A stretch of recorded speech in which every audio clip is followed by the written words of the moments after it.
India's number 1 varicose veins hospitals ఐబీసీను సంప్రదించండి. మీ నొప్పి లేని ప్రయాణాన్ని ప్రారంభించండి. హలో మాధవి గారు. హాయ్ మాధురి గారు, ఎలా ఉన్నారు? నేను చాలా బాగున్నాను, మీరు ఎలా ఉన్నారు? ఆసమ్. మాధవి గారు, ఇప్పుడు ఒకళ్ళ మీద నమ్మకం పోతే నిజంగా ఆ నమ్మకాన్ని అతికించడం అనేది చాలా కష్టం. ఇట్స్ లైక్ ఏ గ్లాస్ లాంటి మనం భావిస్తూ ఉంటాము.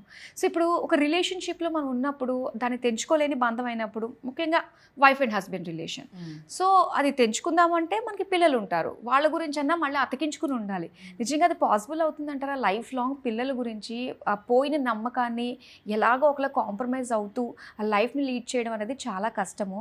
సో ఎలా అర్థం చేసుకుని మళ్ళీ దాన్ని అతికించుకునే విధంగా చేసుకోవచ్చు అంటారు అసలు ఈ రిలేషన్షిప్స్లో? చాలా వెరీ సెన్సిటివ్ క్వశ్చన్ మ్యామ్ ఇది, మాధురి గారు. ఎందుకంటే నేను చాలా వరకు వైఫ్ అండ్ హస్బెండ్ ఇప్పుడున్న పాత వాళ్ళల్లో కూడా ఇదే ప్రాబ్లం ఉంది.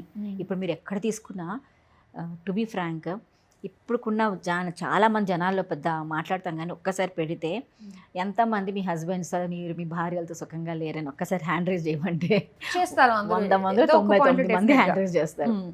ఎందుకో తెలుసా? ప్రాబ్లం కాదు అది, that is the situation, that is the life. One of the phases marriage. ఇప్పుడు సొంత అక్క చెల్లెలు ఇంట్లో ఉన్న వాళ్ళిద్దరికీ పడదు, అవునా? నాకు ఇలా జడేసావు, నాకు ఆ డ్రెస్ కొన్నావు, ఈ డ్రెస్ కొన్నావు. కొడుకుకేమో నాకు అలా చదివించో ఇలా చదివించో. సొంత ఇంట్లోనే ఒకే పేరెంట్స్కి పుట్టిన వాళ్ళకి ఇన్ని ప్రాబ్లమ్స్ ఉంటే, ఆఫ్టర్ మ్యారేజ్ ఇద్దరు వ్యక్తులు, డిఫరెంట్ పీపుల్, డిఫరెంట్ ఆలోచనలు, వాళ్ళ ఎవ్రీథింగ్ ఈజ్ డిఫరెంట్. అర్థం చేసుకునే విధానం, ఎంత గుణగణాలు కలిసాయని చెప్పినా అవి కనపడతాయి. కానీ ఇక్కడ మెయిన్ థింగ్ ఈజ్ ఒకళ్ళనొకరు ఎంత వాల్యూ ఇస్తున్నారు అనేది చాలా ఇంపార్టెంట్. ఏ రిలేషన్షిప్లోనన్నా ఇప్పుడు మీరు మీ అమ్మ నాన్నని, వేరే వాళ్ళ మమ్మీ డాడీని మీరు ఎందుకు మమ్మీ డాడీ అనుకోలేరు? మీరు అనుకోలేము కదా. Why? మా అమ్మ నాన్న వాళ్ళు నన్ను Because you're పెంచారు. accepted. That is acceptance. అంటే వీళ్ళు మా మమ్మీ డాడీయే, వీళ్ళే నా మమ్మీ డాడీ, ఇంకా వేరే వాళ్ళు మనం యాక్సెప్ట్ చేయలేము. Yes or not? అవును. మీరు ఎంత బయట వాళ్ళు మీరు బాగా చూసుకుని ఎంత ఉన్నా అక్కడ మనం మా అమ్మ నన్ను యాక్సెప్ట్ చేస్తున్నాం, because that relation is being accepted by us. పుట్టినప్పుడు కూడా పిల్లవాడు, చిన్న నెలల పిల్లవాడు, రోజు పిల్లడికి మీ అమ్మని ఎలా తెలుస్తుంది వాడికి? బికాస్ అదొక కనెక్షన్, యాక్సెప్టెన్స్ కనెక్షనే అది. వాడు ఎక్కడున్న పిల్లోని, 3 నెలల పిల్లని తీసుకొచ్చి మీ అమ్మ ఎదురా అంటే వాడు మా అమ్మ దగ్గరే పాక్కుంటే వెళ్ళిపోతాడు, ఆ వాసన వల్ల, ఆ టచ్ వల్ల. అంటే this is what in the should be there in the relationships also. Acceptance. Adjust చేసామని లైఫ్ లాంగ్ అతుక్కోవడమే. మీరు అన్నట్టు నేను ఫెవికాల్ పెట్టి ఆ గాజు పెంకుని నేను అతికిస్తాను, రేపన్నాడు ఎంతకాలం ఉంటుందో ఆలోచించాను, రేపన్నా అది నీళ్ళలో పడిందంటే మళ్ళీ అది విడిపోతుంది. దిస్ ఈస్ యాక్సెప్టింగ్ దట్ ఆ ఎన్విరాన్మెంట్ని, ఆ బిహేవియర్ని ఒక్కసారి కాసేపు యాక్సెప్ట్ చేసింది అంతే.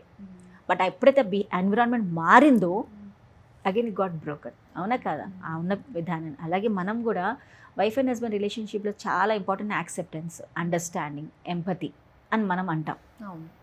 ఈ 3 క్వాలిటీస్ ఎప్పుడైతే ఉంటే చాలా ఇంపార్టెంట్. ఈ 3 ఎప్పుడు వస్తాయంటే the main thing respect and recognition. అంటే వైఫ్ అండ్ హస్బెండ్లో కూడా రెస్పెక్ట్ అండ్ రికగ్నిషన్ చాలా ఇంపార్టెంట్.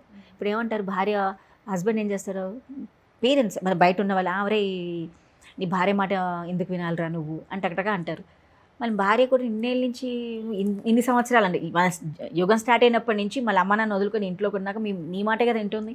నీ మాటే కాదు, ఇంట్లో అమ్మ నాన్నగారి మాట, బాబాయిలు, పిన్నిలు, నీ అందరి మాటలు విని వాళ్ళు ఎలా చెప్పో తెలుసుకుని అమ్మాయి చేస్తుంది. మళ్ళీ ఈ అమ్మాయిని ఏమనాలి? మళ్ళీ మనం ఒక్కరోజు నీ భార్య మాట విన్నామంటేనే మనం ట్యాగులు పెట్టేస్తాం కదా, అవునా కదా? సో దిస్ ఇస్ చిన్న స్టోరీతో నేను మీకు చిన్న ఎక్స్ప్లెయిన్ చేస్తాను. రీసెంట్లీ ఒక వ్యక్తి, అంటే హ్యావ్ లిజన్ ది స్టోరీ, వాళ్ళు నాకు చెప్తున్నప్పుడు, అతను పెళ్ళికి ముందు చాలా బాగున్నాడు. అంటే పెళ్ళాక వాళ్ళ భార్య వచ్చిన వెంటనే వాళ్ళ భార్య ఏదైనా చెప్పినా చేయకపోవడము, సినిమాకి వెళ్ళాను, ఆ సినిమాకి ఈ సినిమాకి వెళ్దామను, లేకపోతే ఇంట్లో అయితే వస్తు కొని ఈ కలర్ ఉంది, ఈ కటన్ వేద్దామను, ఇది కొందామంటే ఇది వద్దు అది కొందాం అంటే ఆవిడ ఏదో చెప్తే దీని అతను వినేవాడు కాదంట. సో వాళ్ళిద్దరు కూడా, ఈమె కూడా చాలా ఇష్టం ఉండేది కదా, ఎందుకు నేను అన్నిటికి ప్రతిదానికి నేను ఏది చెప్పినా వద్దు అంటాడు ఏంటి అని ఒకసారి చాలా కోపం వచ్చేసి, when she was in pregnant అయింది. ప్రెగ్నెంట్ అయ్యాక మళ్ళీ ఇంట్లో తెలుసు కదా మనకి అన్ని రిచువల్స్ ఇవన్నీ ఉన్నప్పుడు వాళ్ళ హస్బెండ్ ఏం చేశాడంటే ఒక మంచి చీర కొన్నాడంట. ఇది వేసుకోమంటే నాకు ఇది కొద్దు, నేను ఆ కలర్ వేసుకుంటాను, అది నచ్చుతుందంటే ఇదే కట్టుకుంటే నువ్వు లేకపోతే దిగద్దు అన్నాడంట. సరే ఇంకా తప్పదని కట్టుకొని కిందకి దిగింది. ఆ బిహేవియర్ చూసేసాక దానికి కొంచెం కోపం వచ్చింది. అలాగే ఒక 6 years 7 years గడిపారు. ఇంకా అప్పుడు కొంచెం పిల్లలు పెద్దగా అవుతుంటే అతన్ని భరించలేకపోయింది. ఆమె పేరెంట్స్ దగ్గరికి వెళ్ళిపోయింది. ఇంకా ఒక 6 months అక్కడే ఉండిపోయింది పిల్లల్ని తీసుకొని. అయితే అప్పుడు వాళ్ళ హస్బెండ్ వాళ్ళ డాడీ అమ్మ ఎందుకు అలా చేస్తారా అంటే, లేదు నేను వినను, నా మీద నేను ఎందుకు వినాలి దాని మాట, ప్రతిదానికి ఇలా అంటాను, నేను విన్నని చెప్పాడు. సరే వాళ్ళ పేరెంట్స్ తీసుకొచ్చి మళ్ళీ మొత్తానికి వాళ్ళు తీసుకొచ్చారు, ఇంట్లో మళ్ళీ సెటిల్ అయింది. మళ్ళీ after 13 years now they have decided to separate with each other. నేను ఇంత ఉండలేనని చెప్పేసి ఆమె కూడా అనేసింది. బికాస్ ఈయన కూడా అంతే, ఏది కూడా వినేవాడు కాదు. అప్పుడు ఏం చేశారు, ఎందుకు నేను ఇట్లా బిహేవ్ చేస్తున్నాడు అని కొంచెం వాళ్ళ పేరెంట్స్కి డౌట్ వచ్చింది. ఎందుకు వీడు బాగానే ఉంటాడు కదా, ఎందుకు ఈ అమ్మాయికి ఇలా ఉంటున్నాడు ఏంటి అని తెలుసుకోవడానికి. అప్పుడు అతన్ని ఒక సెషన్స్లో తెలిసింది ఏంటంటే, చిన్నప్పుడు వెన్ వాజ్ అతను ఒక ఇంటర్లోనే కదా కొంచెం మ్యారేజ్లు మాట్లాడేవన్నీ స్టార్ట్ అవుతాయి కదా, ఏదో ఫంక్షన్ జరిగినప్పుడు వాళ్ళ మేనమాలు అందరూ కూర్చున్నారంట. దాంట్లో ఒక మేనమా ఏం చేశారంటే, వీళ్ళందరూ ఒక మేనమా వాళ్ళ భార్య మాట వాయింటాడంట. ఆగారే జోరుకా గులాం అన్నారంట. అంటే ఏంటి మా జోరుకా గులాం అంటే ఏంటి అంటే, ఏం లేదురా మా తమ్ముడు ఎప్పుడు చూసినా నా మరదలు చెప్పిందే వింటూ ఉంటాడు, ఎక్కడికి వెళ్ళాలి ఇద్దరు కలిసి వెళ్తారు, ఏదైనా ఆమె ఎలా చెప్తే అలా వింటూ ఉంటాడని, అందుకని ఇలా అంటున్నాను ఎక్కిరించేవాళ్ళంట.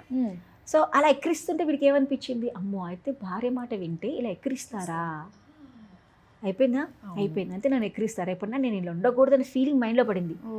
అంటే మన అబ్బాయి ఉన్న ఓన్ ఫ్యామిలీ మెంబర్స్ ఎక్కడ ఉన్న వాళ్ళు, అయిపోయిందా.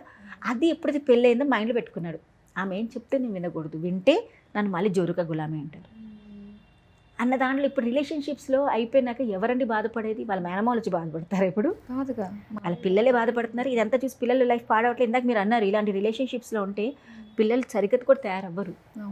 ఎందుకంటే వాళ్ళకి ఇండివిజువాలిటీస్ ఉండవు. ఎప్పుడు అమ్మ నాన్న దెబ్బలాడుకుంటూ చూస్తుంటే రేపటినాడు వాళ్ళకి పెళ్లి చేసుకోవాలని ఆలోచన ఎందుకు వస్తుందండి. పెళ్ళంటేనే ఇష్టపడరు అలాంటి పిల్లలు. ఇప్పుడు నేను ఇందాక మనం చెప్పుకునే దాంట్లో ఎందులో కూడా ఇంట్లో వైఫ్ అండ్ హస్బెండ్ ఇద్దరు కొట్టుకుంటూ తిట్టుకుంటూ, లేకపోతే ఎప్పుడు చూసినా హస్బెండ్ డామినేట్ చేయడానికి ప్రయత్నించినా, లేకపోతే ప్రధానికి ఒక సొల్యూషన్ అంటే ఇప్పుడు భార్య మధ్య మాట్లాడుకుంటారు, ఆమె చెప్పనీడు, నువ్వు చెప్పేదేంటి ఇదే కరెక్ట్, నువ్వే అర్థం చేసుకోవట్లేదు, నీలా చేస్తేనే కరెక్ట్ అన్నప్పుడు ప్రతిసారి ఆమెను నేను నమ్మించి ఆమెను ఎప్పుడు గిల్టీగా ఫీలింగ్ చేపిస్తే పిల్లలు అది ఇంట్లో చూసి ఏం నేర్చుకుంటారు, ఇంకా అబ్బా బాబు పెళ్ళే వద్దు మనకి, అవును పెళ్ళాక అమ్మలాగా నేను ఉండాలి లేదా డాడీ లాగా నేను ఉండాలి అనేదో ఫీలింగ్లో ఉంటాడు. ఇప్పుడు ఆ పిల్లలు అక్కడ ఇంట్లో పిల్లలు అదే అనుకుంటుంటారు కదా, మమ్మీ ఇంత బాధపడుతుంది, నేను డాడీ మాట ఇప్పుడు ఇలా చేస్తున్నారని. ఆయన తిన్నాక వెంటనే నేను కాల్ చేసి వాళ్ళ భార్యకి ఆ ట్రైనింగ్లో ఎప్పుడైతే ఏదన్నారో ఒక్కసారి కాల్ చేసి, ఇప్పుడు అర్థమైంది నాకు తప్పైందే, నేను ఏదో పెద్ద గొప్ప అనుకున్నాను, లేదు నేను నిన్ను ఎప్పుడు అర్థం చేసుకోలేదు, ఇది నా ప్రాబ్లము, మా మాయ ఇలా చేసి నేను ఇలా తయారయ్యాను, సో ప్లీజ్ మన ఇద్దరం సపరేట్ అవ్వద్దు, ఒక 1 year మళ్ళీ కలుసుందాం అని ఇద్దరు కాన్ఫ్లిక్ట్స్ జరుగుతాయి కదా. అప్పుడు చెప్పుకున్నాక అప్పుడు ఆమె కూడా అర్థం చేసుకుని she also accepted him. That is what call acceptance. Okay, కానీ ఏదన్నా కూడా మనం ఎంత బాగా మన పార్ట్నర్ దగ్గర ఓపెన్ అయితే మన లైఫ్ అంత బాగుంటుంది కదా. సో చాలా మంది స్టక్ అయిపోయి ఎందుకు చెప్పాలి దానికి ఎందుకు ఇదంతా అన్న దాంతో ఉంటారు. అది చాలా రాంగ్ కాన్సెప్ట్. ఎందుకంటే ఇద్దరు కలిసి ఉన్నప్పుడు చెప్పుకోకపోతే ఏంటి, నీ మొగుడు మీద నీ భార్య మీద దగ్గర నీ కోపం ఉంటే నువ్వు బయట ప్రపంచాన్ని ఏం గెలుస్తావు, నీ ఇంట్లో నీదే కరెక్ట్గా లేకపోతే. సో ఇప్పుడున్న జనరేషన్ పిల్లల ప్రాబ్లం అదే, they are not expressive, they are not at all speak, అసలు మాట్లాడుకోరు వాళ్ళు. ఏం చేస్తారు, ఎక్కువగా ఇది ఇలా ఉంది అలా ఉంది అంతే. Life is full of enjoyment అనుకుంటున్నారు, but no, they have take the responsibilities, చాలా ఇంపార్టెంట్. అది పెళ్ళికి ముందు మనం పేరెంట్స్గా చెప్తే వాళ్ళకి మనం ఎగ్జాంపులర్గా ఉండాలి. కరెక్ట్, అరే నేను మా అమ్మ నాన్నలాగా ఉండాలి, నా రేపు పెళ్ళయ్యాక జస్ట్ లైక్ మై పేరెంట్స్ లేదా మా బాబాయ్ పిన్నిలాగా ఉండాలి అలా అనుకుంటాం అనుకోండి, ఎంత హ్యాపీగా అనిపిస్తుంది. మన ఇంట్లోనే రోల్ మోడల్స్ ఇద్దరు, బట్ మనమే రోల్ మోడల్ లేకపోతే పిల్లలు రేపు చేస్తే వాళ్ళు చేసుకోరు. కాబట్టి ఇప్పుడున్న జనరేషన్ ఈగోస్ ఒకటి, డబ్బులు ఒకటి. ఇప్పుడు కొంతమంది ఇప్పటికీ నడుస్తారు, అరే నువ్వు బాగా సంపాదిస్తున్నావు కదా, నీ భార్యను కంట్రోల్లో పెట్టుకోవాలరా రేపు అంటారు. ఎందుకంటే అలాంటివి నేర్పిస్తే మగవాడున్న వాళ్ళే కదా, ఆడవాళ్ళు ఇప్పుడు సంపాదించుకుంటున్నారు. కానీ ఇద్దరిని ఒకళ్ళు అర్థం చేసుకుని మన ఇచ్చిన ఫైనాన్షియల్గా మనం ఇలా ప్లాన్ చేసుకుందాం, రేపన్నాడు మన ఇలా బతకాలి, రేపు నాకు ఇలాగ నాకు స్పేస్ కావాలి, బట్ నేను నా లిమిట్స్ దాటను, మీ లిమిట్స్ ఇవి నా లిమిట్స్ ఇవి.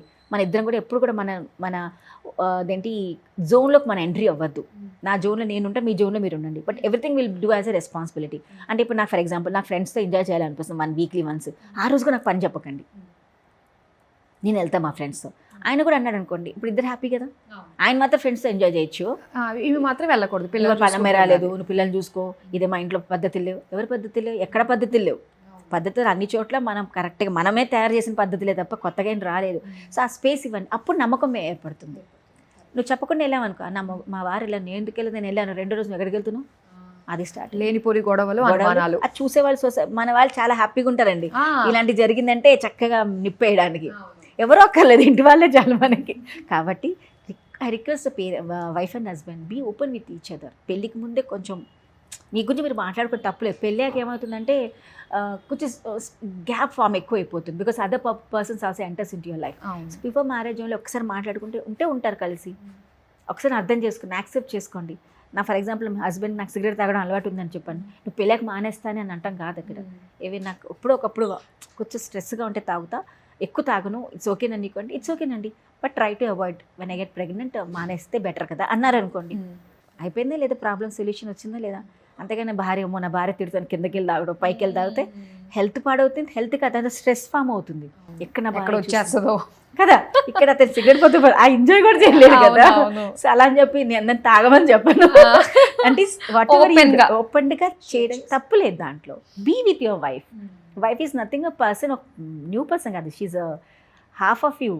Talk to her, be free with her. నాకు నా భర్త దగ్గర నాకు భయం ఉండి ఇంకా నాకు ఏం లాభం అండి. నేను నా హస్బెండ్ దగ్గర అన్ని చెప్తూ భయపడుతూ బతకాలి అంటే నేను ఏ పని నేను చేయలేను. ఎందుకంటే ప్రతిసారి చేసేదానికంటే ఈ భయం ఎక్కువ ఉంటుంది నా లైఫ్లో.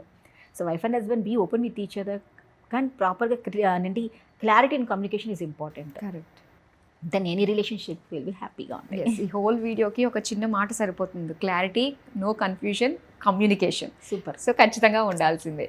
చాలా మంచి విషయాలు మాకు తెలియజేసినందుకు thank you so much. Thank you so much.